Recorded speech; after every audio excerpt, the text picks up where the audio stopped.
Welcome to the Catholic Table Talk podcast. This is where everything Catholic is on the table.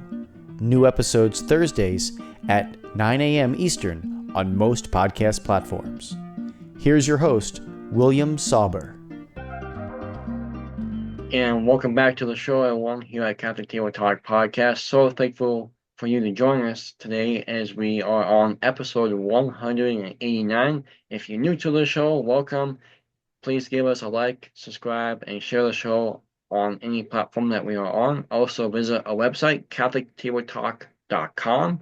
Also, email us at CatholicTT, it's Catholic with two T's, at gmail.com. It's the official email and the fastest way to get a hold of us. And it's a great way to ask about sponsorship, partnership, advertising on the show, merchandise, pretty much anything about the show. Again, get in contact with through our website or our email. Also, today's sponsor is Dr. George Seguma. Dr. George Seguma is a family physician who practices holistic health and healing. Find more about Dr. George and his ministry at drgeorge.com. Thank you for Dr. George for sponsoring today's show. Also, a couple of shout outs to the other two sponsors that we have, Tam Books, as well as Guadalupe Roastery Coffee. If you go to our website, click on the links on our website. Part of the proceeds that you buy from them go back to us. So check that out on our website as well. Okay, so today we're kind of, this is another great book we have on with the author. We're going to talk to him in just a second. And it's Balloon in a Box, Coping with Grief, Tom Rose. And this is a very maybe hard topic to talk about, especially if you just lost a loved one. Myself, at the time of this recording, just lost my uncle. We know he was going, but it's still hard to see him go into the next life, as well as basically this time a year ago I lost my grandma, and she had dementia. So again, it's very, the past 2 springs have been very tough for my family and I, and it's not, and even though maybe they're in the stage of going, like some people maybe pass away in a car accident, that's a very tragic way because you don't know the day or the hour for a passing. Some of them take a little bit longer. Maybe they're in the hospital for a long period of time, and you kind of wait with them in that process, and that can be very painful and grieving as well. So we're going to kind of talk about grieving and the healing of it, and can you even heal from it, right? Because it's maybe in that very low moment of grieving, you might think you can't heal from it. And do you ever heal from it? And how can you get back on the right track? So a little bit about the author, Mr. Tom L. Rose. Throughout his career, Tom has worked in advertising and marketing, and he still does today with his son at Rose and Rose Associates. In addition to his professional work, Tom, after the death of his wife Joyce, authored Balloon in a Box, Coping with Grief, with the assistance of his son Brock. Since the release of the first edition, Tom and his son have produced a second edition of the book describing their experiences as they traveled the region making presentations. Tom has told his story to over 2,500 people.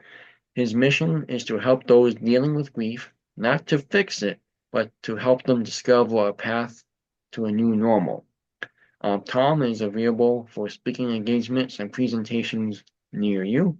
So again, I got him through CatholicSpeakersOrganization.com. Also, this is from but his official website is thomaslrose.com.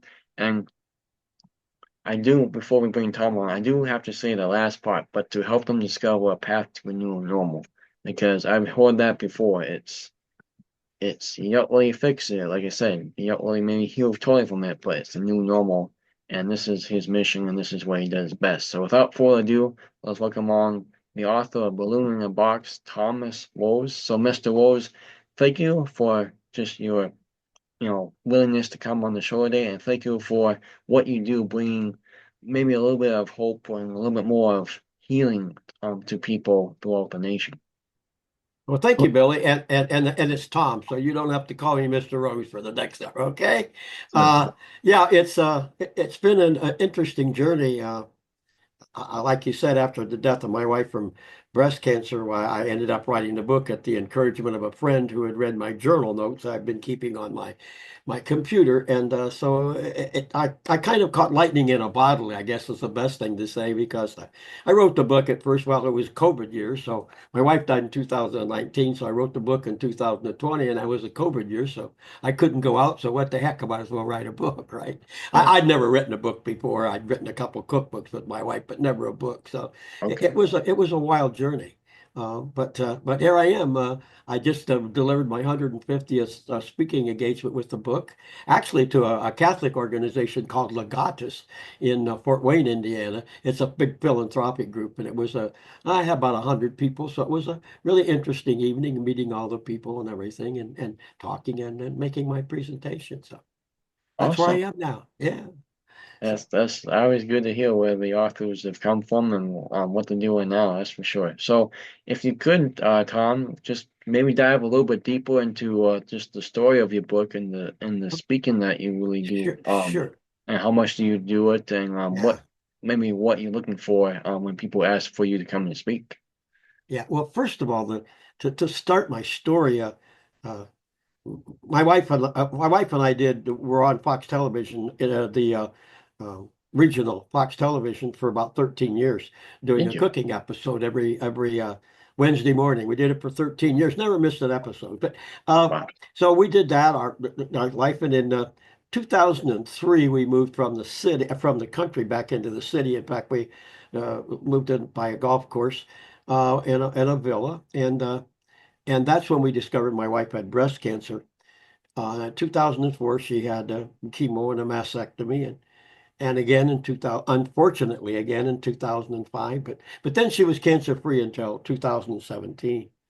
In 2017, she found a little problem in the chest, and we went to the oncologist, and he said, "Yeah, the cancer is in your chest." And they did some examinations and everything, and told us the bad news that she probably had 6 to 8 months. Well, being the tough lady that she was, she lived for 2 years. So that's when, and you were talking about it earlier, about the grieving process, and when you know that it's going to happen, there's a thing called anticipatory grief. And I never realized that I was going through it until after, but I do realize now that in 2017, when we were told she had 6 to 8 months, that's when my grief began. Uh, but she uh, she had this chest tube, and we had to drain every couple of days in her chest, and we had to drain this. And but first week of July in 2019, we'd gone to the hospital.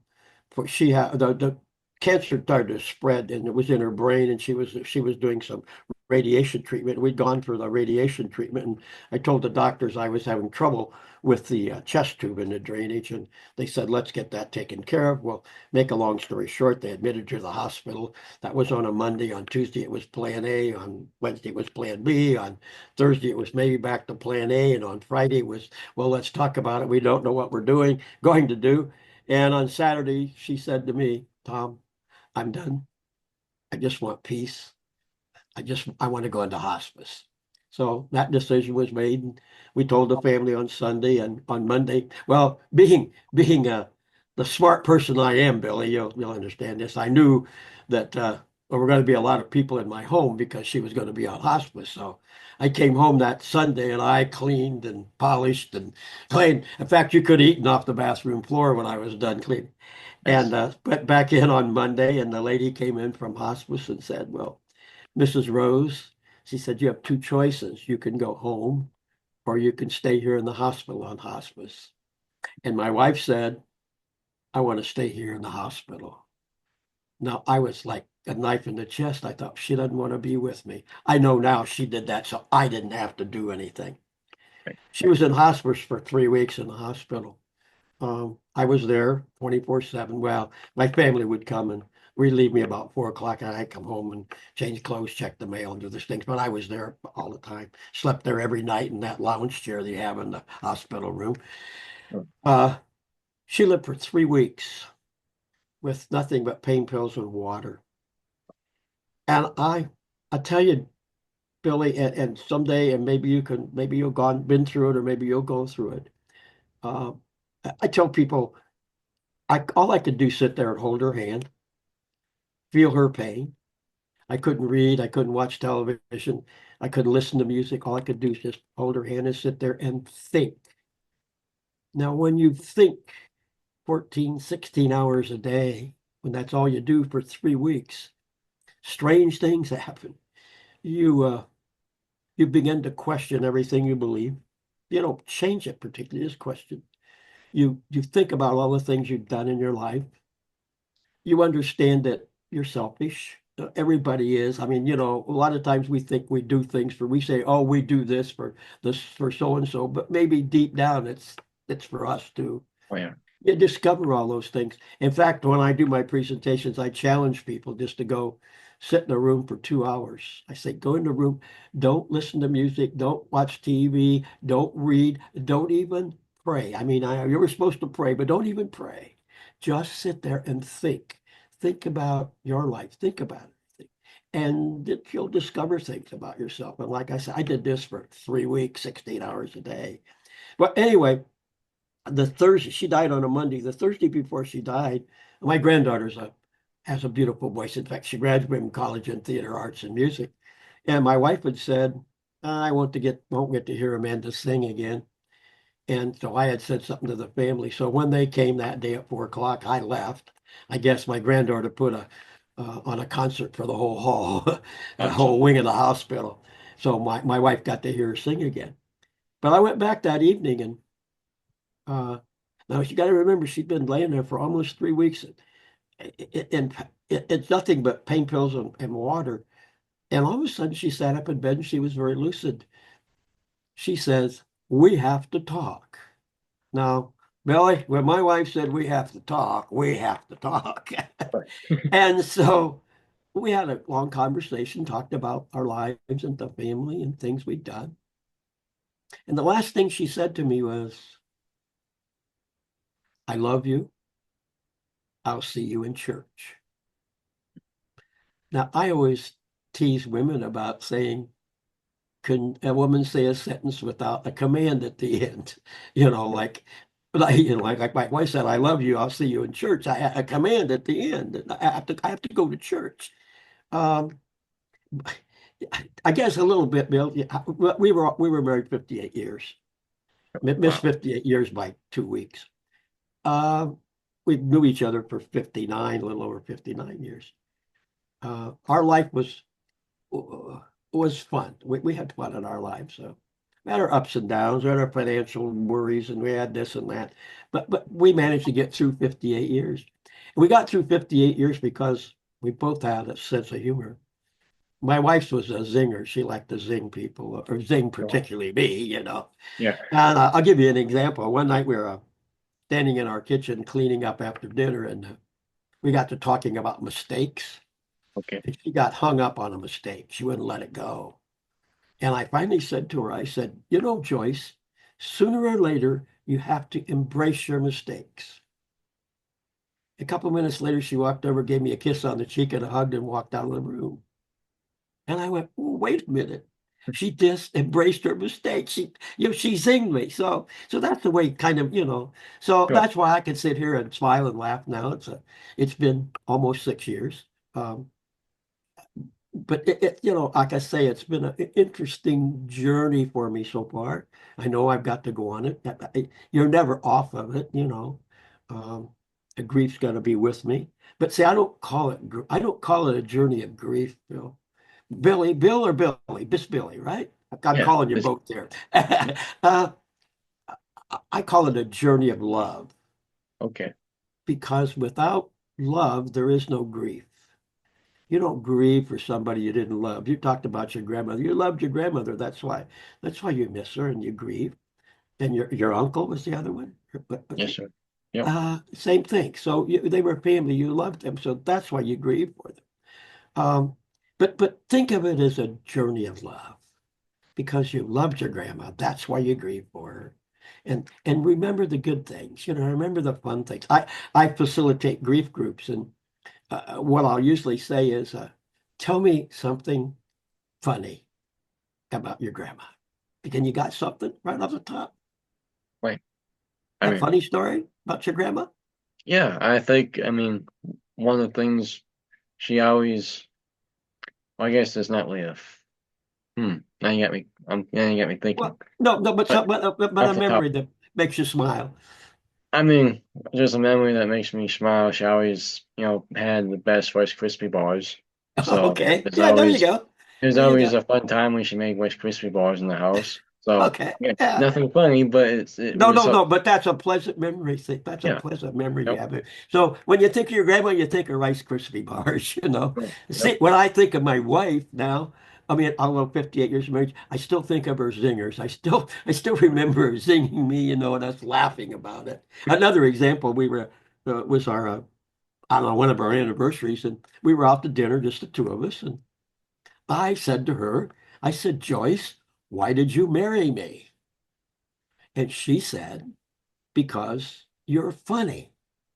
And I said, oh, I thought maybe you were going to tell me I was a great lover. And she said, Steve, you are funny. So that Yep. was our back and forth. That was our back. So those are things I remember. Uh, what happened with the book? Uh, when my died, when she died in, it was August 19th, or excuse me. Yeah, August 19th, 2019. And after she died and we got through the funeral and the visitation and all those things, I went into my black period. I kicked God out of my life. I said, get out of my life. God, you didn't do what I wanted. And I was just a miserable soul. Yep. And one night, well, the way I explain it, and this is true, um, everything happens in my house happens when it's cold and crummy and rotten and winters and snow's blowing and ice and stuff. And it was the first part. She died in August. This is the first part of November. I was sitting at our counter and I'm having my dinner. And when I was in college, I was in theater arts and movies and all this stuff. And in movie thing, they taught you how to set up a scene for a movie. Oh, And, sure. and I always look back on this now and say, this could have been a scene. You picture this little old man sitting at his counter with his dinner, with his bottle of wine, glass of wine. And our house is an open concept. And that mark this counter, the kitchen's in the front of it. Behind me would have been the living room. To my right was the dining area. Now in the living room, the fireplace was on.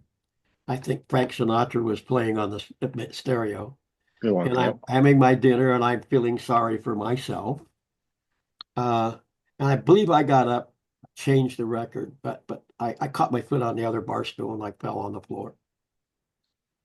And I remember laying there thinking my wife's favorite saying was, it is what it is, put on your big boy pants and deal with it. And I could hear that in my ear, her saying, she'd really be proud of me the way I'm acting. And Billy, I don't think I cried to that point. And in Yep. the 4 months, maybe a little tear or something, but I cried that night. I sat in that chair and it just came out. I was wringing wet. And I remember going to bed thinking, it's going to be a miserable day tomorrow. I got up the next morning and there was color and there was sunshine. And for some reason, I knew I had to take grief on. And I wasn't sure how. But I remember saying, hey, I'm going to take grief on. Hey, God, come back. I'm sorry. I'm sorry I kicked you out. I need you behind me because I'm going into this battle. I'm going to take grief on and I know I need you. And someone had told me a long time ago that grief was like a ball in a box. That Mhm. ball bounces around, what touches a side, a memory comes back or an emotion. And what you don't want to hit the corner and hit three sides at once because you get too much going on. Yeah. Yep. And I remember saying, oh, that's it. I think, no, you know what? It's more like a balloon in a box. Because if you got a balloon on a string and you want it to go right, the balloon could go left. So a balloon's a little harder to control on that string, and that's what grief is. It's a little harder to control. But once I had that balloon, And it began to sink into me. I can take her. I think I was always worried about moving on because I didn't want to leave her behind.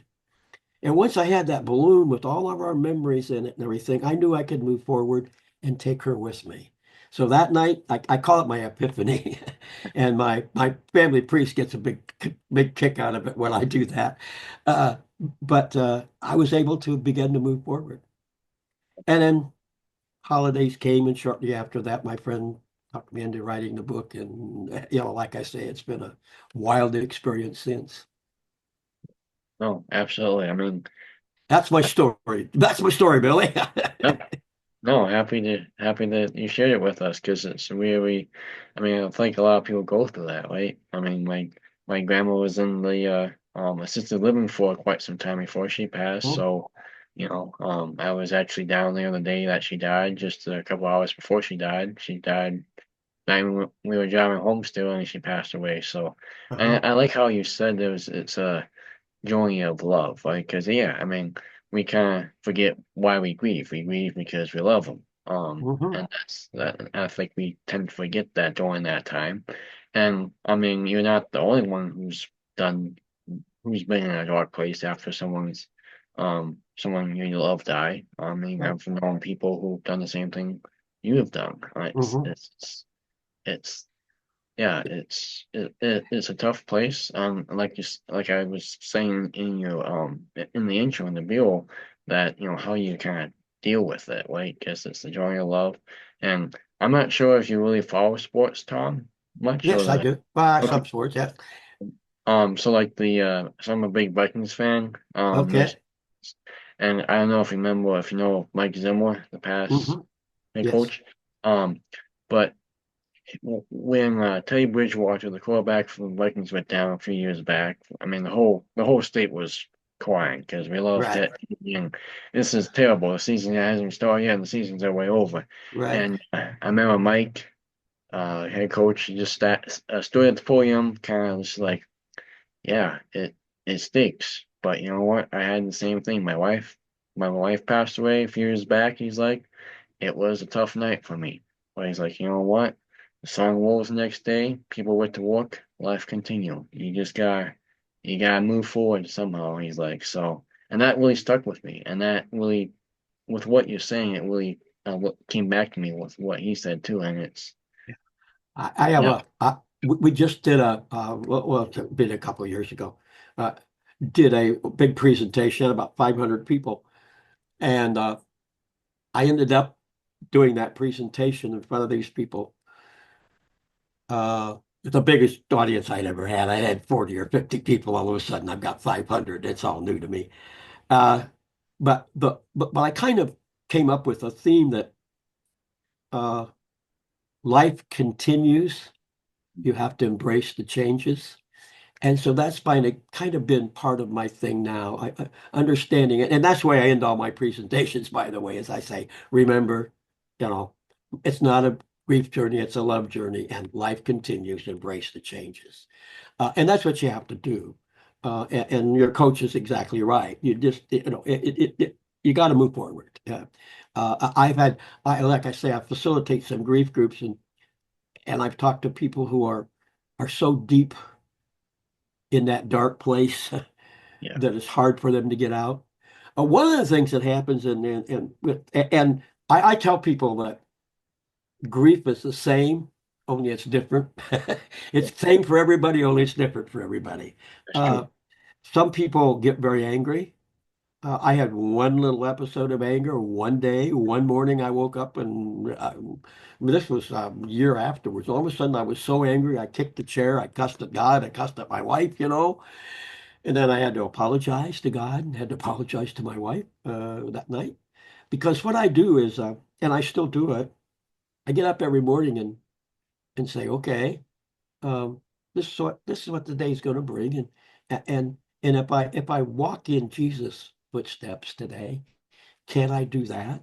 That's my goal. I want to do that. That's what's happened with the book. I'm it's my ministry now, my quest, so to speak. So I try to get in that z- genre. Okay, yeah, I want to. That's the way I want to be that day. I want to walk in Jesus' footsteps. And a little while from now, I'll go to bed. And that's the last thing I do. I kind of lay there and go, would Jesus be proud of me today? Would he give me a thumbs up or a thumbs down? And sometimes I get thumbs up and sometimes I get thumbs down. And when I do, I have to think about that and say, okay, tomorrow I don't want another thumbs down. I want a thumbs up. So Jesus, help me. Help me, live my life the way you want me to live it now. Uh, so, without without that ability, I mean, see, the balloon gives me control. And that's what you have to do. That's what you have to do with life is control. You have to be in control. But so much more with grief. You have to control the grief. It's not going to go away. You're going on the journey. I always tell people, hey, while you're on the journey, maybe you get God to drive the car because, he's better at it than you are. Oh yeah, You just just a little ride, bit. just have God drive it and you go. Yep. Also that maybe my presentations, I can take a few of the bumps and potholes out of the road for you by knowing what I went through and maybe the thing is when I've told people have told me this, hey, when I got into that, I remembered what you said. So it was easier for me to get past it because Awesome. I understood you did it and I understand how you did it. And so I was able to do it, but I'm still there. I still went to that deep hole. So like I said, that's kind of my life, kind of the way Yeah. I'm moving on now. So, No, absolutely. And I mean, I will mention this one too, Tom. Another thing that popped up is like one of my deacons here. I'll keep his name anonymous, but he was a confirmation teacher, and uh-huh. he was talking about his son who committed suicide, sadly, a long time ago, and he's like, he was talking with a friend. I can't remember the full story, but he was talking with a friend or something, and he's like, yeah, well, you kind of get over it and this and that. And he's like, no, you don't get over it. You don't get over grieving.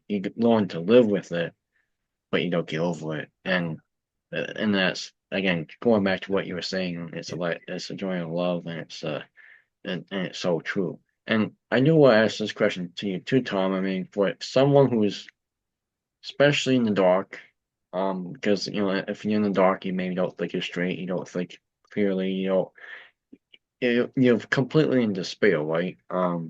So how can you even think about kind of like going back on track when you're just down so deep that it's just like everything, like you were saying, you're like you maybe it's an anger attack, or maybe it's just like you don't feel like worth living yourself. I mean, how do you get back on the Yeah. right track? I always tell people when I facilitate grief groups, I always remind people that I'm not a professional counselor. I'm Sure. not a psychiatrist or a psychologist. I'm just a guy who's lost his wife, who's willing to share, what's inside of me, and that I will want them to share with me. And I've had people that are in that position that you're talking about. And if they are in so deep, I say they need professional help. Okay. Reading my book is probably not going to help them. It may, but probably not. They need somebody who's a professional to get them started. I was lucky, started myself. Started myself when I fell on the floor and then realized I'd spent 4 months of my life being miserable and rotten and and feeling sorry for myself. So I realized that myself. So yeah, when I tell some people, not people, a few people are in that deep, deep hole, but most people that I've encountered, I don't know, 2,500 to 5,000 people, I don't know how many with all my speaking engagements. Most of those people are relatively accomplished with controlling themselves in their lives. And so once they stop and think for a minute, spend that time thinking for a minute and saying, okay, how did I get through my other problems of life? Okay. How did I get through that major financial thing I had? How did I get through that business loss that I had? How did I get through losing a job? Uh, how did I do that? Well, I took control. I know that's tough. but that's what they have to do. And once they learn, and when I say, okay, let's take control, here's the way you're going to take control. We're going to take all those happy memories and we're going to have them in that balloon. And you're going to be able to move forward and take your loved one with you. And the other way we're going to do it is we're going to get away from the bad memories, okay? And the way we're going to do that is in our group is, for example, everybody has regrets. Oh yeah. I'll tell you mine because I have to repeat mine. I'm past it. But I live here in the villa and the golf courses to my left and the cemeteries to my right. And the cemetery is beautiful with the trees and everything in the fall. And it was October 2018. And you mentioned the Vikings. Well, unfortunately I'm a Bears fan, Oh, okay. so it was a Sunday afternoon, and I don't know. Maybe the Bears were playing the Vikings. I don't know, but the Bears were playing in football, and my wife walked in the TV room and said, "Let's go for a walk in the cemetery." I said, "Nah, I want to watch the football game." And go ahead. So she went by herself. Now a year later, same thing. Watching the Bears play football, I look out cemetery. The trees in the fall are beautiful, but she's not here, and I can't take that walk with her. And then I'm wishing that the year before I had taken the walk. So I tell people, okay, what we have to do is everybody in the group, tell me your regret. Tell me the one thing that you wish, And they tell it. And I say, okay, now you've told it. It's out. You can't do anything about it, right? Look at me. You can't do anything about it. Make them look right at me, say, you can't do anything about it. And what I do is I take a rock, Okay. and everybody has a rock, and everybody puts those initials on those rock. And when I leave, I drive across the river to come back to my home, and the rocks go in the river. That regret's gone. Those are gone. So the next time we have a meeting, I tell people, I say, well, how did you do? Well, I remember one lady telling me, hey, that kind of worked. Once I gave you that rock, yeah, my regret was gone. I spent the last, oh, you ever meet every 2 weeks, last 2 weeks thinking of fun things and happy things and all the things we did. And I said, yeah, that's the point. That's what you do. And so So that's what you have to learn to do. I'm at the point now where some of them come back to me because I keep doing the speaking engagement. Okay. oh, So I relive them. But I'm at the point now where it's all happiness and joy. Yeah, I wish she was here right beside me. If she was here beside me, we wouldn't be talking. Okay. I'd have yeah. never written the book and the whole thing. Uh, so I'm a happy person now. I'm very, very lucky. God's been good to me. Yeah, I'm 84 years old. I'll be 85 in a few months. So he's given me a good life. I'm still healthy. My brain is still functioning. Maybe not as well as it used to, but it's still functioning. I can still do things. Maybe I told you, but I started a podcast. Yeah. I'm doing a podcast locally called Senior Talk Michiana, where we have guests that talk about senior events and senior organizations and things like that. I figured, going around speaking, I spoke to a lot of senior homes, assisted living places, and I joined a group called Aging Connections, and I realized that there are a lot of things that I mean, I am one of those seniors, and I didn't know, and so I thought, wait, there's got to be a better, it's got to be not a better way. It's got to be a way we can get the message out. And I said, well, maybe if I do a podcast like so, I've done. I heard you say you've done 100 and some now, right? Yes, sir. 100. This is 189. 189. Okay. So I'm at my 48th, 49th. Okay. Um, and it's been very rewarding to me to do that. Uh, it gives me an opportunity to talk about these organizations that help people with dementia, those kind of things that help people understand a little bit more about dementia, Alzheimer's, some of the physical problems you may be approached and how to handle them, where the help is if you need it. So that's kind of my other thing. And so I go around speaking. I write a couple articles for a senior newspaper in the area, um, and I do my podcast and I facilitate some grief groups. So I'm a busy guy for my age, you know. Sure, In fact, 5 years ago, I used to play a lot of golf, and now that I wrote the book doing the things, I don't play as much golf because I'm busy. So sure. but I am a happy person, you Good. know. Now, God's made, God's given me this, and so I'm trying to take advantage of everything He's given me. Absolutely. That's all we can do, right? Is take advantage of what he's given us. So That's absolutely. right. If I could ask one more question, Sure. Tom, before we end, and I do, if you would be willing, I would like to have you back on, just to dig more into this, if that would be okay sometime. Sure, sure. Uh, Just give me a uh, call. You got my email address, you got my phone number. yes. I'm sitting here ready. Okay.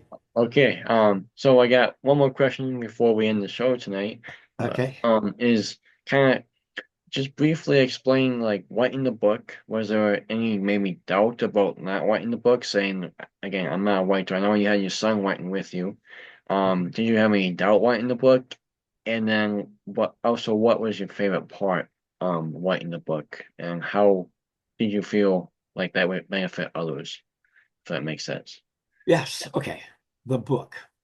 When my friend called me, this was in January, February. My wife died in August, so I'd gotten through Christmas about it. Um, and he said, and he read my notes and said, you need to write a book. And I thought he's a doctor. He was my Okay. fraternity brother. Okay, we were in college together. And I said to him, Doc, I said, look, I said, you sat next to me in English class in college. You knew I didn't pay attention, and you didn't pay attention. That's why you're a doctor, because you can't even write your name. And we both had a good chuckle. He says, no, no, no. He said, really? He said, uh, you have to share what you have in your notes. And so he kept at me, and I kept getting emails and phone calls from him over about a 2 or 3 week period of time. And my son got in on it and said, well, why don't you just write it? And so, like I said earlier, it was COVID year, so what the heck? I might as well write a book, right? Yep. So I'll tell you my story. I sat right here in front of this very computer with this keyboard and with my glass of wine right here. And Oh, one night, 8 o'clock, and again, like I say, the snow's hitting the window over here, and the ice, it's in February or March, I cool. remember. Yeah. And it's pounding night, it's 8 o'clock. And so I write a page. And then I thought, well, if you're an author, you're supposed to use big words, right? So Usually. I go to the thesaurus and I change the words and then make sentences and put the commas in periods and make sure it's perfect. This is before AI, by the way. Oh yeah. So anyway, I went to bed. I get up the next morning. I read the page. I went, who wrote this? And what does that mean? What does that mean? What does that mean? I did that a couple times.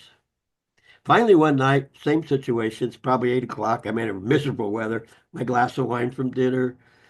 I start in and I said, no, why don't you write it the way you would tell Billy, what you would talk about as somebody. So the way you would tell it to them.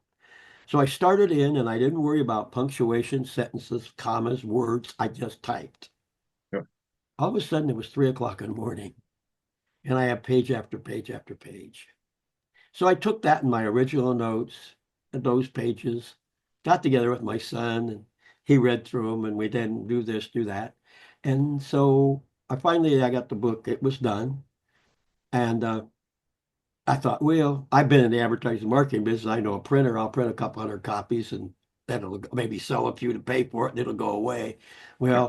Well, my neighbor talked me into coming to a Kiwanis Club to speak on the book, and that was number one. And like I said, I just did number 150.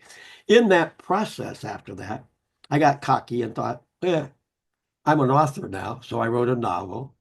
And I said, I'm not going to self-publish the novel. If I can't find a publisher, I'm not going to publish it. Well, I found a publisher, and then he found out about Balloon in a Box, and he wanted that book. And he said, what I'd like to do is write a second edition and just write at the end of the chapters what you and your son learned in your travels around. So that's what I did.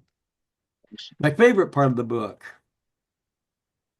I think in the book, one of the things I do when I have facilitate a grief group, if there are people who have lost spouses, I say, tell me about your first date. And everybody's first date is a story in itself, Right. usually. Oh yeah. And so I probably in the book, probably not all of, not the maybe the favorite. I don't know. There's several other, but I'll say when I wrote about my wife and I's first date, which took 3 pages to do. Um, it's unbelievable that we probably ever had a second date. Um, so, and it's kind of a wild story. So that was probably the most fun, was writing about that, because that's one of my big laughs in my life is when I tell people about our first date. Like I say, it took 3 or 4 pages. It's a 30-minute story. Okay. Yeah. But so that was probably the favorite. And some of the other writing some of the stories that people had shared with me. And then writing the part about balloon in a box and having it and controlling your grief with that, taking that balloon and moving forward. That was all kind of there together. So that's probably the best part. Right. And I think that's almost the best part too. Like you said, it's moving, grabbing that balloon and moving forward with it. That's That's right. absolutely.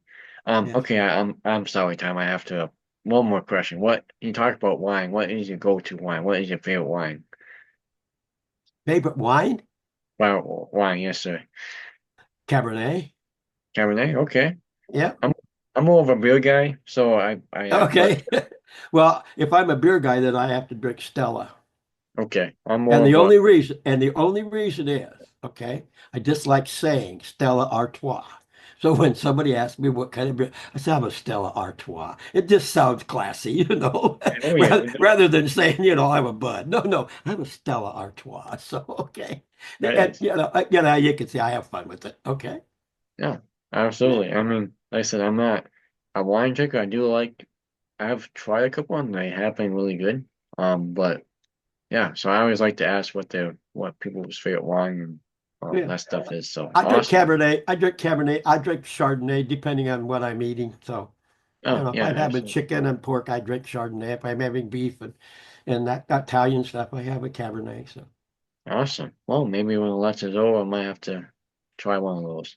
So okay, uh, okay, might as well. Tom, like I said, I will more than happy. You're more than welcome to come back on the show. Hopefully we'll okay. get you on again soon. Thank you for again coming on tonight and recording and starting your message with us. I think it's been a great help. I hope it's been a great help to a lot of people out there. And again, this is something that a lot of people don't like discussing. Something that's very hard to maybe hit home at times, but I feel like we've done a really good job here tonight. So thank you again for coming on today's episode. Well, tell all your friends out there in Minnesota that if they're looking for a speaker and somebody to talk about grief, and I do an uplifting performance, just go on my website and give me a call or give me an email, and we travel all around. So Okay, we have a good time doing it. And like I say, it's my ministry, it's my mission. So as long as God's going to let me do it, I'm going to keep doing it. sure. Well, I know I'm kind of in between two area Catholic communities, and they're both really kind of big on speakers. So Uh, I'll have to address them both and get your name out there, and hopefully something can happen. We'll get to meet you in sure, person then. sure. And then I come over and we can go out to dinner and we'll have And that Cabernet I'll buy you them. Or a Uh, Stella Artois. there you go. Okay.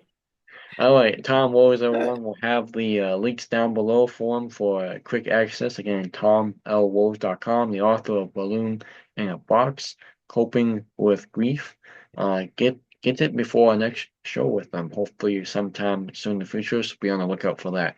Until next time, everyone, stay in the stay of grace. You can do that by going to the sacraments frequently, spending time in prayer, and maybe, like Tom mentioned, just spending time in your room, just thinking. It might change your life that way too. So, again, we'll see you next time on the podcast. Thank you for listening to this week's episode of the Catholic Table Talk podcast, where everything Catholic is on the table. Don't forget to subscribe to Catholic Table Talk on your favorite podcast platform to get new episodes delivered directly to you every Thursday at 9 a.m. Eastern.